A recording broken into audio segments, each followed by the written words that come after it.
Hello everyone. Name's Mia, 33, single, well, was at the time, and a cosmetologist with a knack for turning a plain Jane into a head-turner. But this ain't about my day job, it's about how Alex strolled into my life. It all kicked off on a Thursday, your typical uneventful day, until Lily, my bestie since the sandbox days, hit me up with one of her bright ideas. "Mia, you gotta meet this guy," she said, all buzzing with excitement. "He's perfect for you." Now, Lily's idea of perfect and mine hadn't always lined up. Remember the vegan dude who owned a butcher shop? But she was adamant.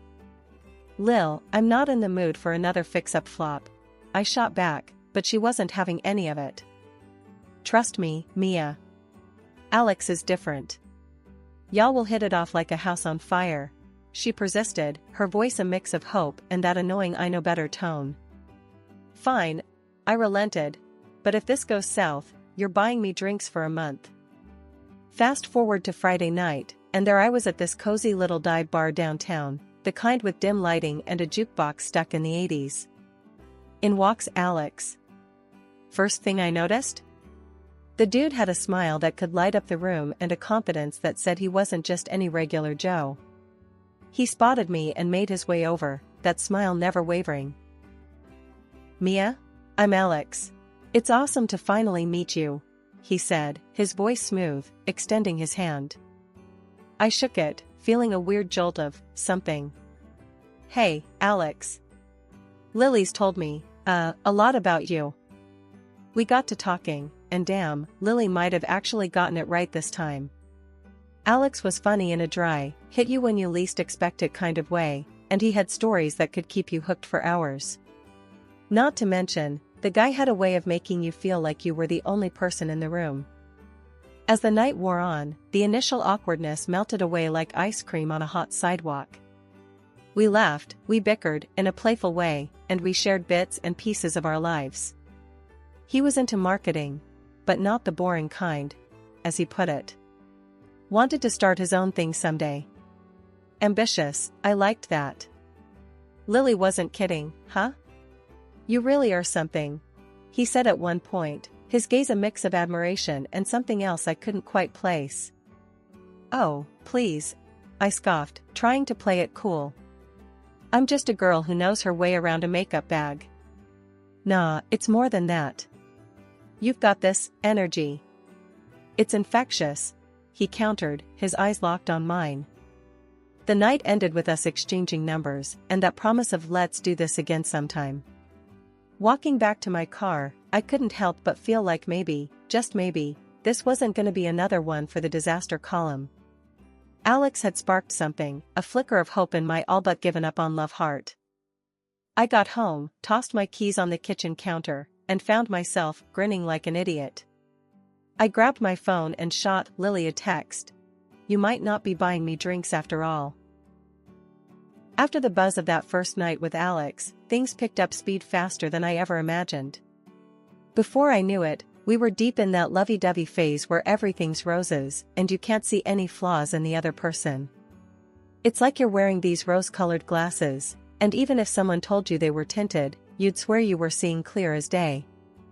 One day, out of the blue, while we were lounging around at my place, Alex popped a question that wasn't the question, but it was big enough to get the wheels turning. "Mia, have you ever thought about us, like, really doing this?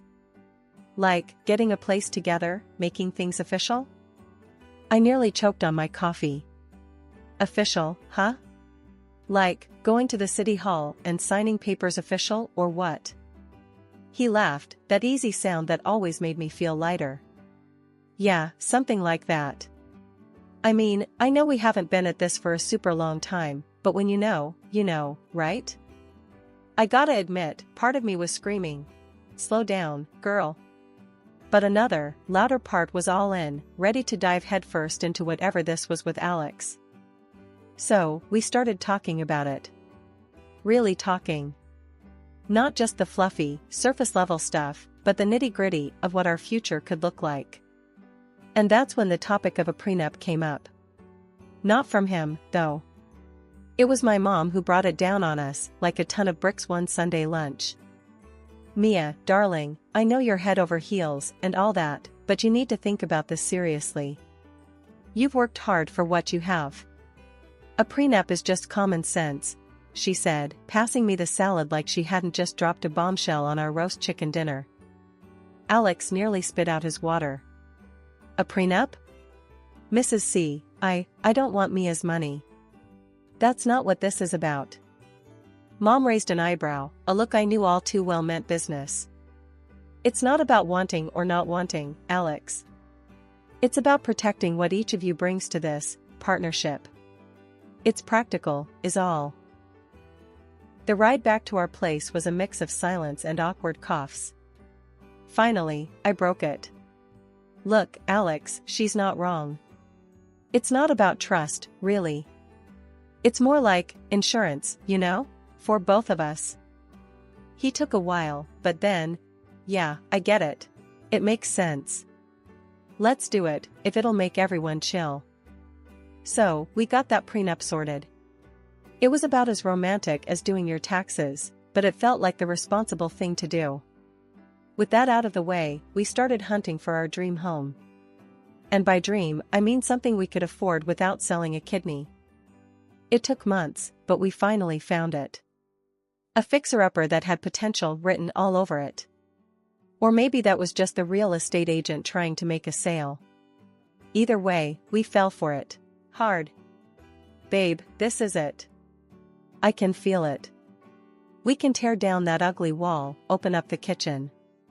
It's gonna be epic, Alex said, his eyes lighting up as he talked about knocking down walls and ripping out carpets. I wasn't as handy, but his enthusiasm was contagious. Yeah, and maybe we can finally get that dog you've been yapping about. But, you know, after all the dust settles. He wrapped an arm around me, pulling me close as we stood in what could potentially be our living room. It's gonna be a lot of work, but we can do it.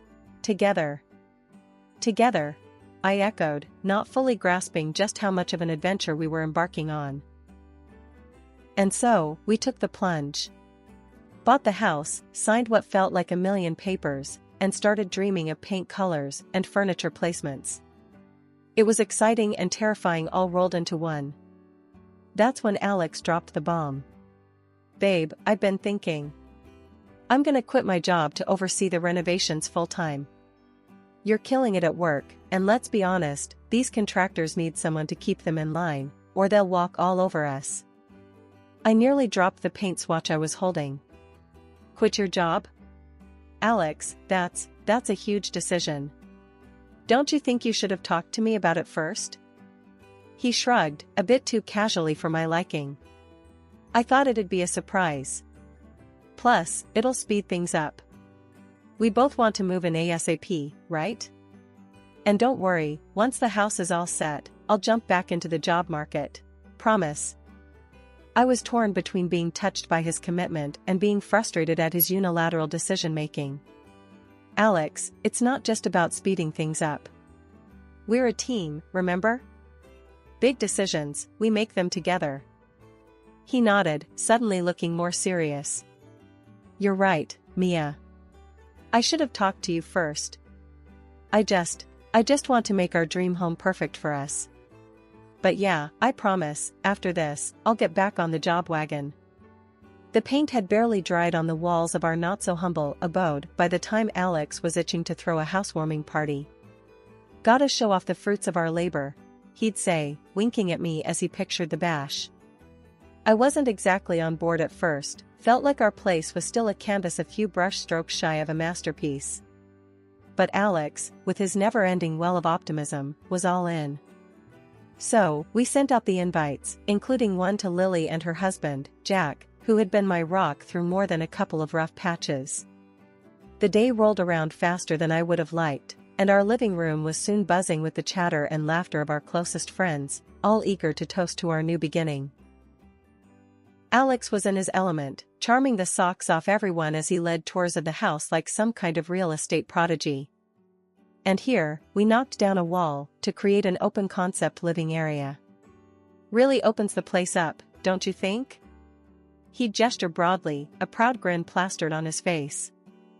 I was mingling, doing my best to play the gracious host, when I caught Lily's eye. She sidled up to me, a mischievous glint in her gaze. "Girl, you snagged yourself a real handyman, huh? Alex is all anyone can talk about. Jack's turning green over here." I laughed, shaking my head. Please, half the time, I was worried he'd knock down a load-bearing wall and bring the whole house down on us. That's when Jack joined us, his brow furrowed in a mock scowl. "Seriously, Alex is making me look bad. What's next? He's gonna build you to a castle." Lily nudged him, her laughter light and easy. "Oh, hush. I was just teasing. Though, Mia, your man's got a real knack for this stuff." I couldn't help but feel a twinge of awkwardness at the praise. Sure, Alex had put in the work, but it wasn't like I'd been sitting on the sidelines. And yet, here he was, soaking up all the glory as if he'd single-handedly transformed our fixer-upper into a palace. I brushed the feeling aside, attributing it to the stress of playing host. The party eventually wound down, and as the last guests trickled out, I found myself slumped on the couch, mentally and physically exhausted. Alex plopped down next to me, a satisfied sigh escaping his lips. "What a night, huh? Everyone loved the house." "We did good, babe." I turned to him, a forced smile on my face. "Yeah, we did. Though, from the sound of it, you were the mastermind behind it all." He blinked, taken aback. "Hey, I was just proud of what we've accomplished. Didn't mean to make it seem like it was all me." I wanted to believe him, to brush off the nagging doubt and revel in the success of our housewarming. But something about the evening had shifted my perspective, a subtle reminder that in this partnership, our contributions might not always be viewed through the same lens. "Next time, just make sure you mention the we part a bit more, yeah?" I said, half joking, half serious. Alex nodded, wrapping an arm around me. "Of course, babe. It's you and me against the world, remember?" As the days turned into weeks and then months, it seemed like Alex's job hunt was on permanent pause. Our life had settled into a routine, but not the kind you'd hope for. He'd sleep in late, kill time on the computer, or hang out with friends while I was grinding away at the salon. Every now and then, if I made a comment about his laid-back lifestyle, he'd throw together dinner, like that was enough to balance the scales. Meanwhile, I was busting my tail, dreaming bigger. I had this vision of opening my own beauty salon.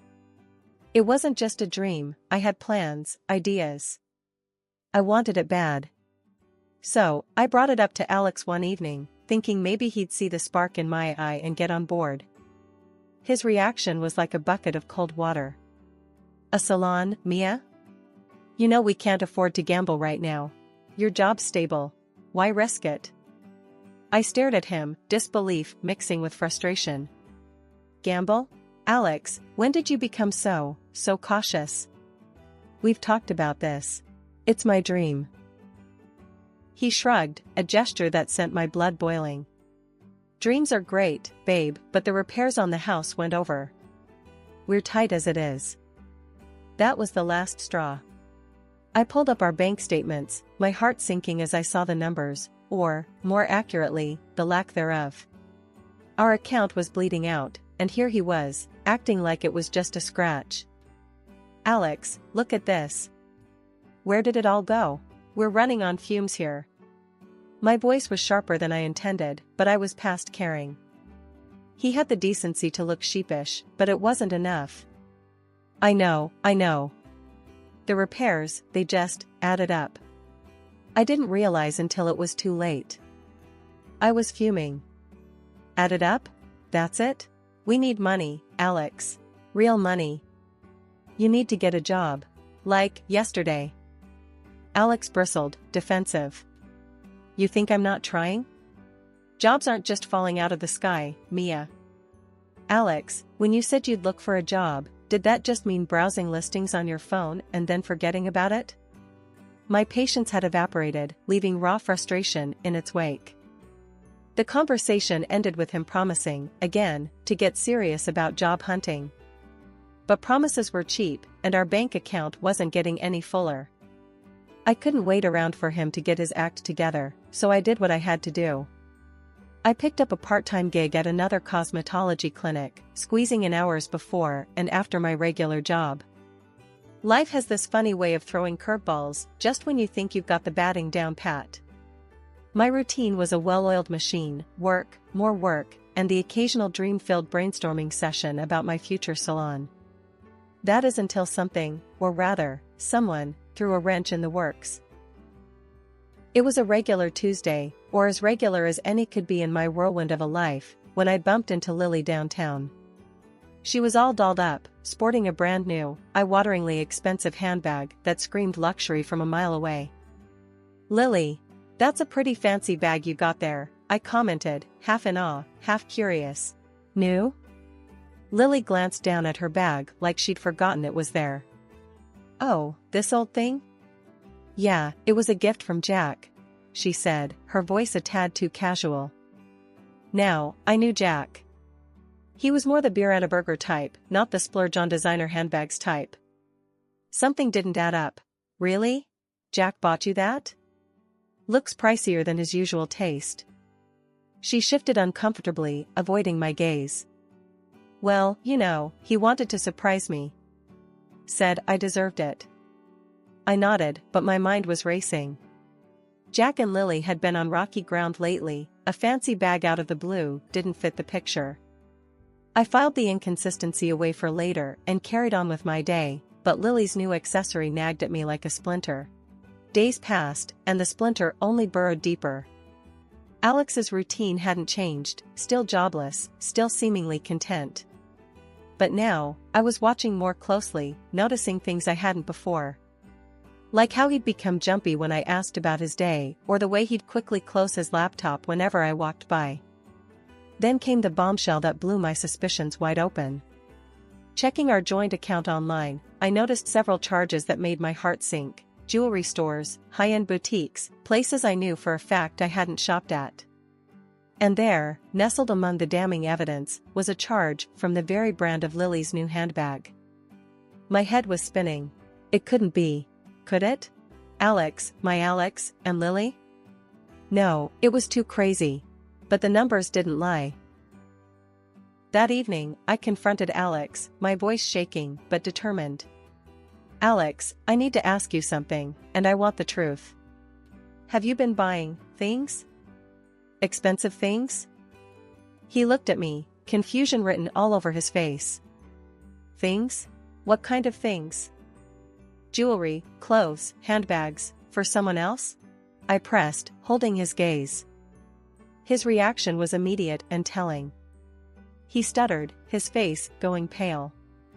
"Mia, I don't know what you're talking about. Why would you even think that?" I could show him the lines from our joint account online, but I didn't do it. First, I had to get to the bottom of what was happening. I needed answers, solid proof of what was happening right under my nose. That's when I cooked up a plan straight out of a detective novel. "I'm heading to a cosmetology conference next week," I lied to Alex, watching his reaction closely. "It's a big opportunity for networking, you know?" Alex, ever the supportive husband on the surface, nodded. "That's great, babe. You'll knock 'em dead." His words stung, laced with irony, given the circumstances. I packed my bags, making a show of preparing for my trip, all while my actual plan simmered in the back of my mind. The day came, and I left, but instead of heading to the airport, I drove to a nearby hotel and checked in under a pseudonym. It felt like something out of a spy movie, except the ache in my heart was all too real. I spent a day in limbo, waiting, thinking, before I decided it was time to put my plan into action. Late in the evening, I drove back to our neighborhood, parking a block away to avoid detection. The walk to our house was surreal, each step heavy with the weight of my impending discovery. Lily's car parked outside was the first confirmation of my suspicions. I let myself in quietly, the familiar creak of the door now sounding like a trumpet announcing my arrival. The scene before me was as cliché as it was devastating. Alex and Lily, cozy and laughing over a bottle of wine, their intimacy a gut punch I hadn't been prepared for. Shaking with a mix of anger and determination, I pulled out my phone and began to record. The scene of Alex and Lily, so cozy together in our bed, would serve as undeniable proof of his infidelity. With the evidence secured, I couldn't hold back any longer. Really, Alex? Lily? This is what's been going on? I burst out, stepping into the light, my presence startling them. Alex jumped up, his face a mask of guilt and surprise. Mia. What? How? Lily, ever the cool one, just shrugged, though her eyes couldn't hide the panic. Mia, darling, this isn't what it looks like. I laughed, a sound bitter and cold. Isn't it? Because it looks exactly like my husband and my best friend stabbing me in the back. Alex tried to approach me, his hands outstretched as if he could wipe away the betrayal with a touch. Mia, please, let me explain. I stepped back, my resolve hardening. Save it, Alex. I've seen enough. And you? I turned to Lily. You're a real piece of work. Enjoy the bag? The silence that followed was deafening. Alex's excuses fell on deaf ears, and Lily's attempts at justification only fueled my resolve to end this farce once and for all. After the dust settled from the betrayal, I didn't waste any time mourning over spilled secrets. I hit the ground running, lawyer on speed dial, ready to untangle the mess Alex had left behind. The prenup my mom had practically arm-twisted me into signing was about to pay off in ways I hadn't even imagined. So, we're clear on the terms, right? I asked my lawyer over the phone. He can't touch the house or any of my earnings. The prenup's tight on that. Absolutely, my lawyer assured me, his voice a beacon of confidence in the murky waters of divorce proceedings. The agreement is ironclad. Plus, with the evidence of infidelity, we're on solid ground. Filing for divorce felt like ripping off a band-aid. Painful, but necessary. And with the prenup shielding me, I went for the jugular. Not only did I keep the house, but I also slapped Alex with a demand for financial compensation for his little escapade. The court didn't blink before siding with me. Turns out, betrayal comes with a price tag, and Alex was about to foot the bill. But I didn't stop there. Lily, the so-called friend who'd played me for a fool, found herself in the crosshairs next. I had receipts, literal and metaphorical, showing every penny Alex had blown on her with my hard-earned cash. So, I demanded restitution. The look on her face when she got served was worth every penny I spent on legal fees. In the end, Lily had to cough up an impressive sum, a small consolation for the trust she'd trampled on. Meanwhile, her husband, Jack, got wind of the whole sordid affair. He filed for divorce quicker than you could say adultery, leaving Lily to stew in the mess she'd made. When Lily tried to pin the collapse of her marriage on me, I couldn't help but laugh. Honey, if you're looking for the person who wrecked your life, grab a mirror. Months have flown by since the whole divorce drama unfolded. Life's got a funny way of moving on, even when you think it's gonna be stuck in the mud forever. Through the grapevine, I heard Alex had to skip town, drowning in debt after forking over the compensation he owed me. He never did find another job. Can't say I'm surprised, but I ain't losing sleep over it either. Now, I'm living a whole new chapter. I took the plunge and opened my own cosmetology office right near the house. Every day, clients come in, looking for a bit of sparkle, and I'm more than happy to give it to them. Business is booming, and I'm doing what I love, on my own terms. There's a satisfaction in that, a sense of achievement that no one can take away from me. My mom, she's over the moon about how things turned out. I always knew you had it in you, Mia, she'd say with that proud mom smile. You've got that fire, just like I did at your age. I had one of those heart-to-hearts with her not long ago, over a couple of cups of strong coffee. Mom, remember when you pushed for that prenup? Gotta say, that was a lifesaver. She just chuckled, sipping her coffee. Honey, I've seen a thing or two in my time. Always better to be prepared. It got me thinking about how life's full of these little twists and turns. You think you're headed straight down one path, and then bam, you're taking a sharp left into the unknown. But here I am, navigating it, making it mine. As I lock up for the night, I take a moment to breathe in the quiet of my little corner of the world. I've got plans, dreams bigger than before. And for the first time in a long while, they feel entirely within reach. Life threw me a curveball, but I swung back harder. Here's to new beginnings, to fighting for your dreams, and to standing tall, no matter the storm.